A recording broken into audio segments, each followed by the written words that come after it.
Hey guys, what is up? So, a while ago I did a Ancestry DNA test. Now, I didn't put this out on YouTube or anything like that, but it was just my birthday, the day I'm recording this, 2 days ago. And one thing I wanted for my birthday was a 23andMe test. So 23andMe is another DNA test. And it's called that because the human cell has 23 pairs of chromosomes. And chromosomes are basically what contain your DNA that make you up into a person, what you look like, all that good stuff. So this is because it was a gift. It's in a nice little box. So with a note, happy birthday, love you, mom and dad. So that's nice.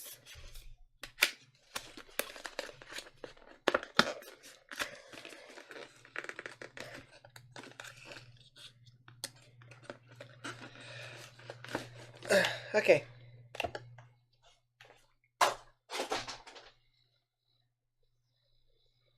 Okay. So this is what it looks like. Okay. So there's two different ones. You can get the Ancestry or you can get the Health and Ancestry. So the Ancestry, this is, well, there's a reason why I wanted to do 23andMe. But the Ancestry, just to compare it to Ancestry DNA, but also the health part. It can tell you like how likely you are to develop, a certain disease later in life. Like it can tell you, okay, you are likely to develop type 2 diabetes later in life. But it'll also tell you stuff like your hair color, your eye color, stuff like that. So it looks like it's the same. See what your 23 pairs of chromosomes say about you. So it looks like it's the same process as Ancestry where you spit in a tube. Learn what your DNA says about you. Register your kit. Spit and discover. So go online to register your collection tube using the barcode so we know it belongs to you. We cannot process your sample unless it is registered. Spit. Follow kit instructions to spit in the tube provided and mail it back to our lab in the box with the prepaid label. Discover. We will analyze your sample and send you an email to let you know your reports are ready in your online account. Log in and start discovering what your DNA says about you. You can also download their app on the App Store or on Google Play. So in the kit, one set of step-by-step instructions, one saliva collection tube and cap, one sample return bag, one prepaid return label and box. All right. Where is my knife? Ah.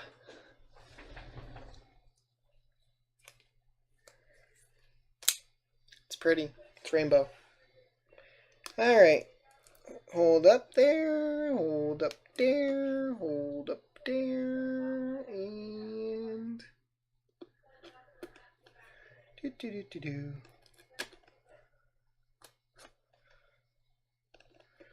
Alright, so that should be enough for me to open this thing.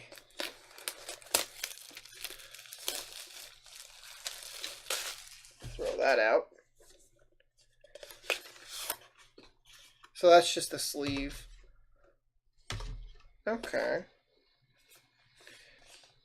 Okay, so it has their prepaid on it.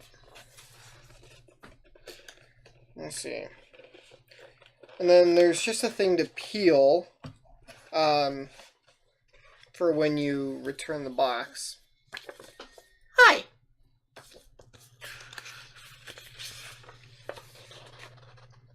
Ooh, they have a funnel. That's nice. Ready, set, wait! No app, no worries. Step 1. Step 2. Step 3. Step 4. Step 5. 6, 7, and 8. Okay, so let's see what else is in here. Okay, so this is like the little tube. Here, hold on. Here's like the little tube. Cover up my barcode. Okay. So, there's that. Okay, so, let's see.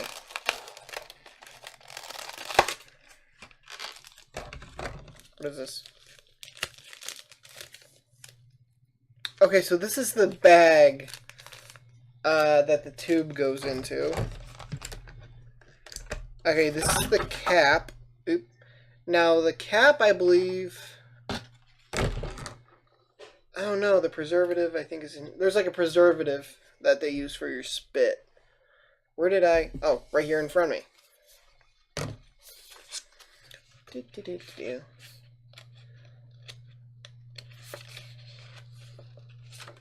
Hi. Ooh. Ooh la la. What do we have here? Ready, set, wait. I don't want to wait. I want to do it now. Okay, let's get started. I'll register later. I'm going to skip step 1. Step 2, no food or drink for 30 minutes. I think I'm okay.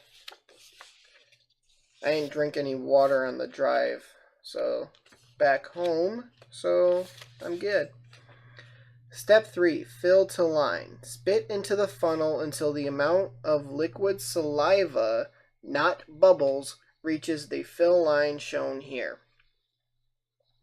And then you click it to close the funnel lid, where then the liquid will be released.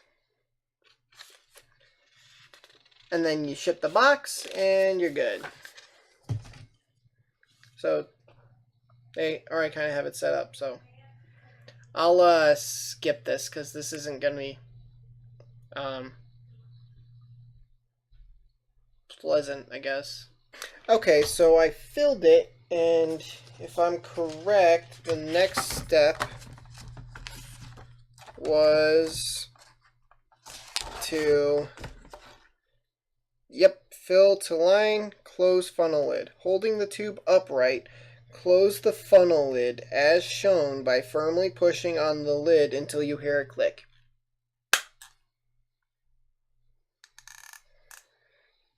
The liquid in the lid will be released into the tube to mix with the saliva. Make sure the lid is closed tightly.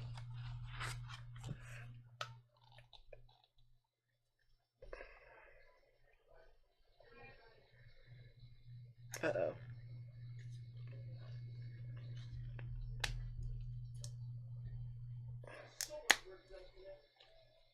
Okay, that's closed. Smells a little funny. Alright, screw the cap. Continue holding the tube up. Unscrew the funnel from the tube and discard. Use the cap to seal the tube. Shake the tube for 5 seconds.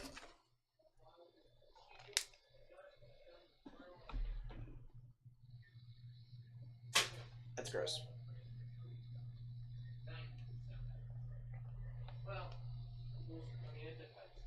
Uh-oh.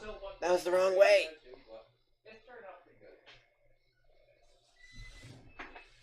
I gotta get something.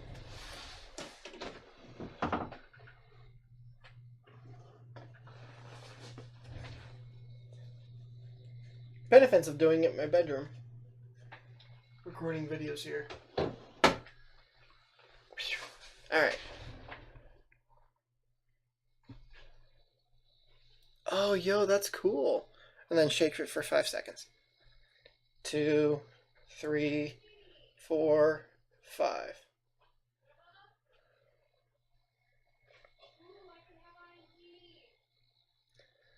Ooh. I can see what the chemical did. With, like, my light over here. Like, I'm able to kind of see my strands of DNA a little bit. Okay. Then you seal it in the bag.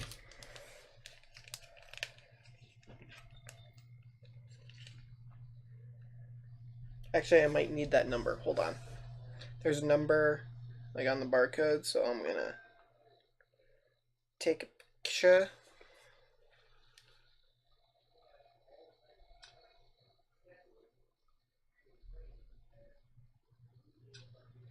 Okay. Alright, so seal it in the bag. Not sure how I'm supposed to do that, but okay. So it says, yep, put it in. Take. Oh. And then you fold it over.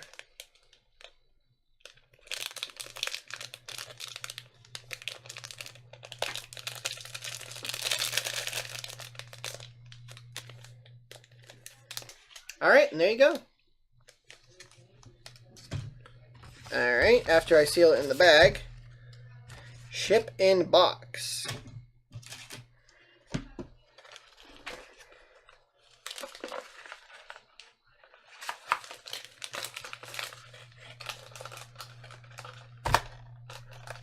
I don't think I need this anymore. Alright, so I'll put that there. Return the sealed plastic bag to the original box. Peel the strip and seal the box closed. Then ship. The plastic container is recyclable if you feel... Okay, cool. Shipping has been prepaid so you can save your stamps. You've already used enough saliva. And money. This is expensive.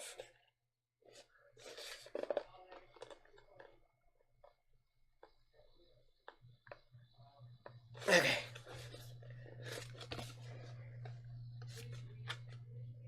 Cool.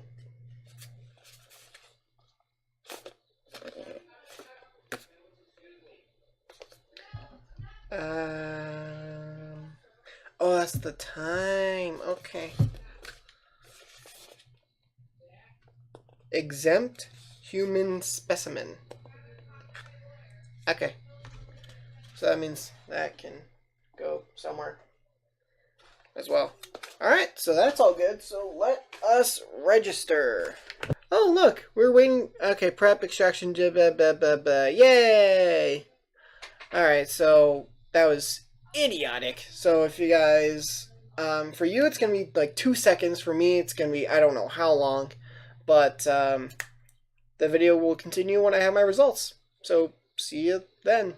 It's going to be a second for you, but forever for me. Hey guys, what is up? So I was like halfway recording this, and I realized my mic was off. So I get to do it all over again. So I'm going to try to go through this kind of quick.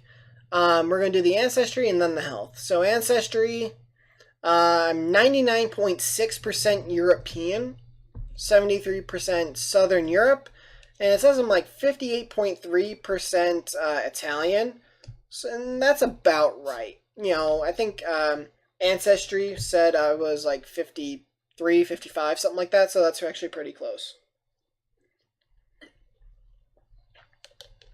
Greek and Balkan, 4.2%. Spanish and Portuguese, 2.4%. Broadly Southern European, 8.1%.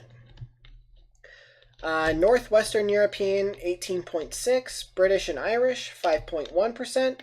French and German, 2.6%. Scandinavian, 0.4%. Broadly Northwestern European, 10.5%. Eastern European, 5.9%. Broadly European is 2.2%. Trace ancestry is going to be Western Asia, broadly Western Asia, and North African. But everyone started in Africa.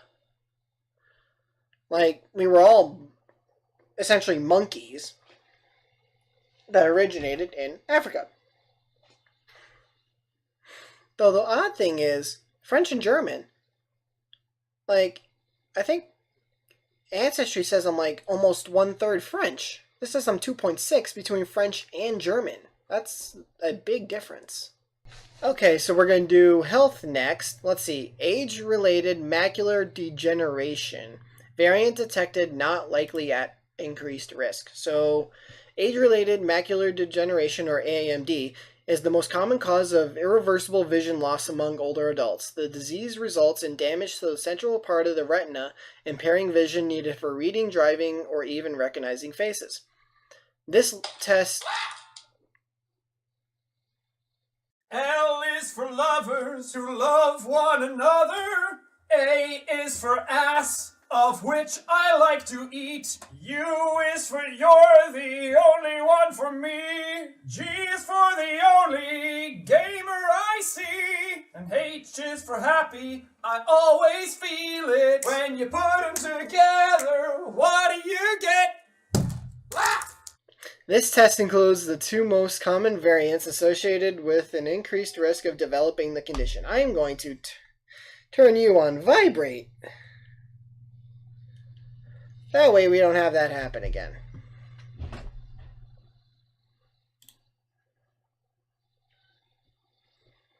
Hereditary thrombophilia, slightly increased risk.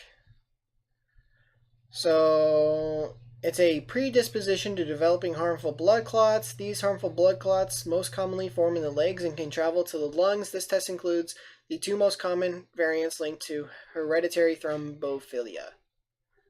Cool. So I'm at a slightly increased risk. Ouch. Let's see. Variants not detected for... let's see. Alpha-1 antitrypsin deficiency, celiac disease, familial hypercholesterolemia, G6PD deficiency, hereditary amyloidosis, TTR related, hereditary hemochromatosis, HFE related, late onset Alzheimer's disease, Parkinson's disease, type 2 diabetes is typical likelihood.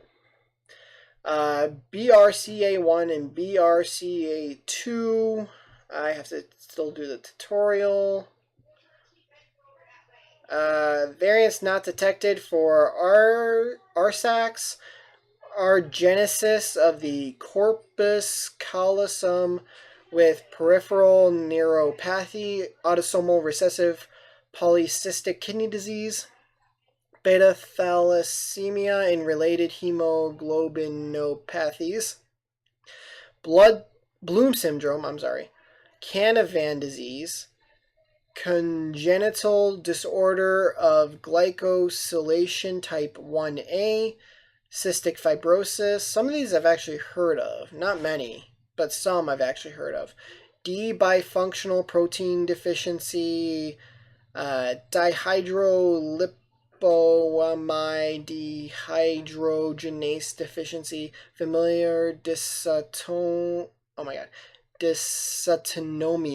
familial hyperinsulinism. Oh my god, some of these names! Familial Mediterranean fever, Fanconi anemia group C, Gracial, I don't know, syndrome, Gaucher disease type 1, glycogen storage disease type 1A, glycogen storage disease type 1B, hereditary fructose intolerance, Hurlitz's junctional epidermolysis bullosa, Leigh syndrome, French Canadian type, limb girdle, muscular dystrophy type 2D, limb girdle muscular dystrophy type 2E, limb girdle muscular dystrophy type 2-1, or 2I, my bad. McCAD deficiency, maple syrup urine disease. That's the odd thing. That's actually a thing? Yeah. What is it, your urine's thick and brown?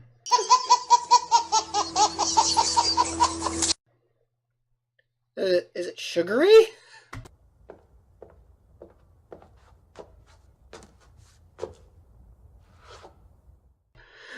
Mucolipidosis? Does that have anything to do with mucus? Whatever. Neuronal ceroid lipofuscinosis? Fusionosis? I don't know. Neural ceroid lipofuscinosis. Oh, just a different related.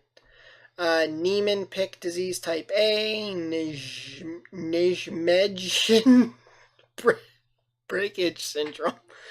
I didn't go over all these the first time. Non-syndromic hearing loss and deafness. Pendred syndrome and DFNB4 hearing loss. Phenylketonuria in related disorders. Primary hyperoxaluria type 2. Rhizomelic chondrodysplasia punctata. Jeez Louise. Solid disease, sickle cell anemia. Sjogren-Larsen syndrome. Tay-Sachs disease. Tyrosinemia type 1. Usher syndrome type 1F. Usher syndrome type 3A. Zellweger syndrome spectrum. All those not detected, so yay. Wellness, unlikely to flush. So that's when like your face turns red even though you haven't had a lot to drink. But it also says, if you drink a lot, you might still have it because when your body breaks down alcohol, it's a toxin. Which is why if you drink a lot, you're hungover. Caffeine consumption, likely to consume more. Deep sleep, less likely to be a deep sleeper, but I don't know, I'm kind of a heavy sleeper.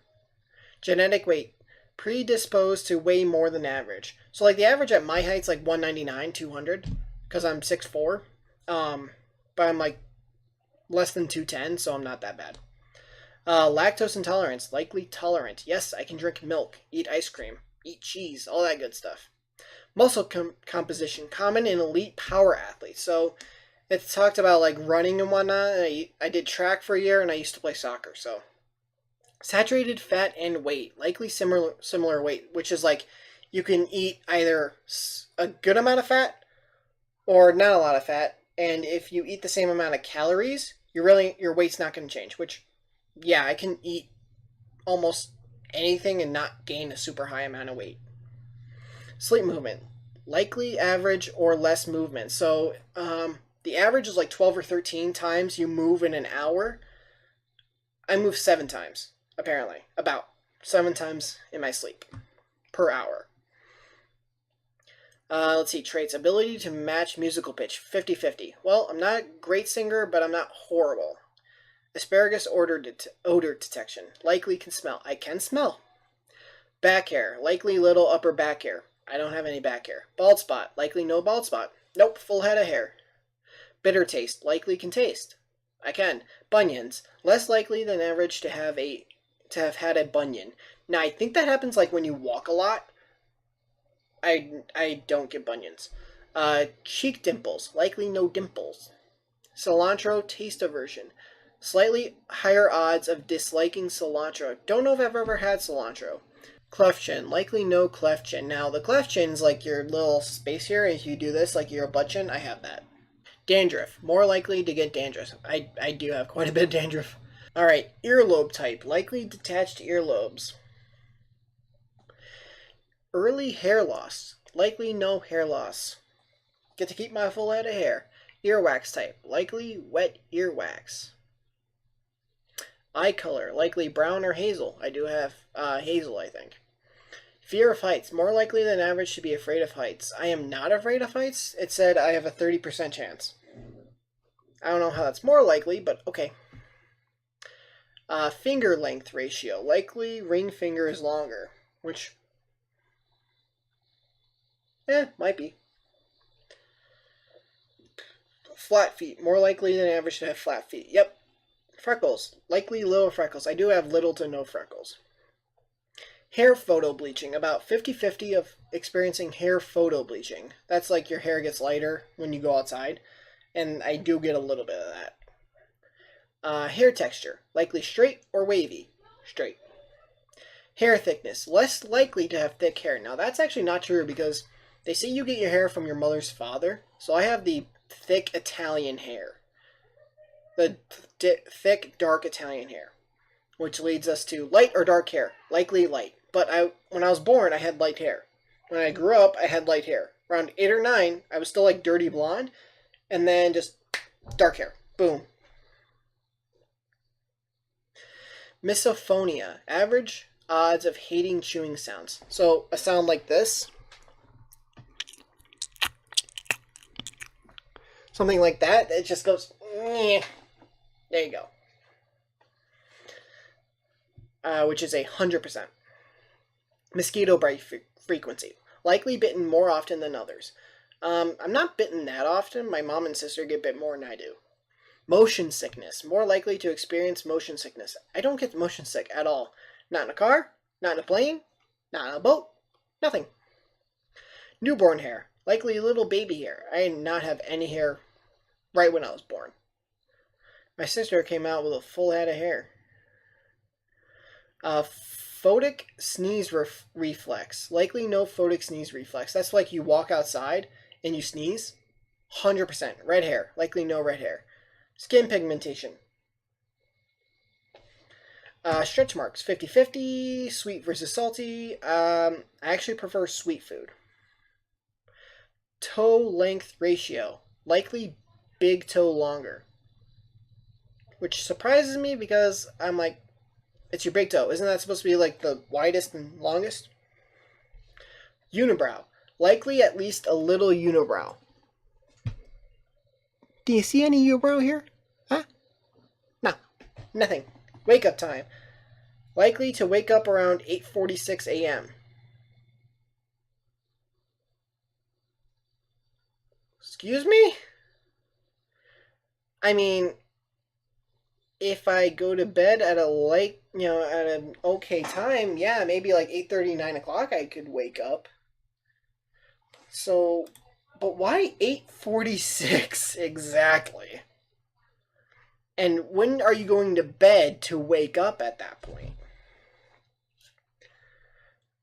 Like, I have questions. Matthew, people with your genetics in their 20s wake up on average around 8:46 a.m. on their off days. When does your biological alarm clock ring? We naturally prefer to fall asleep and wake up. We look at...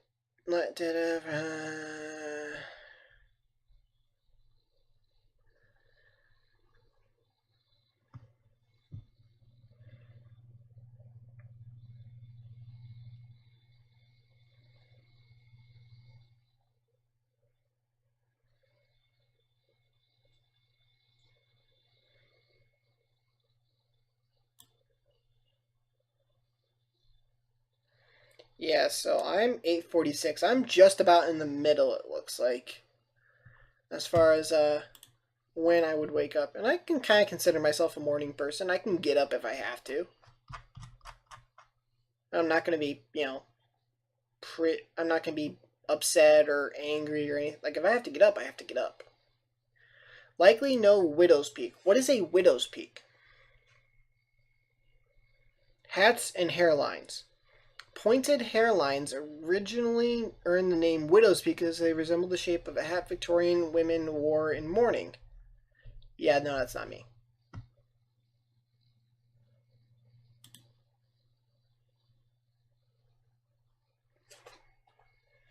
At least I don't think. Oh my god, my hair is such a mess. Right? No. I got my OBS over here, so gotta check over there a couple times. Alright, so that has been my 23andMe. So this was interesting. It really was. But it looks like overall, with all these variants not detected, I'm a healthy bouncing baby boy. So if you guys like this, please leave a like. If you're new to the channel, please hit the subscribe button and turn notifications on. And I will see you guys next video. Later. Once I was 7 years old, Mama told me, go make yourself some friends or you'll be lonely. Once I was 7 years old.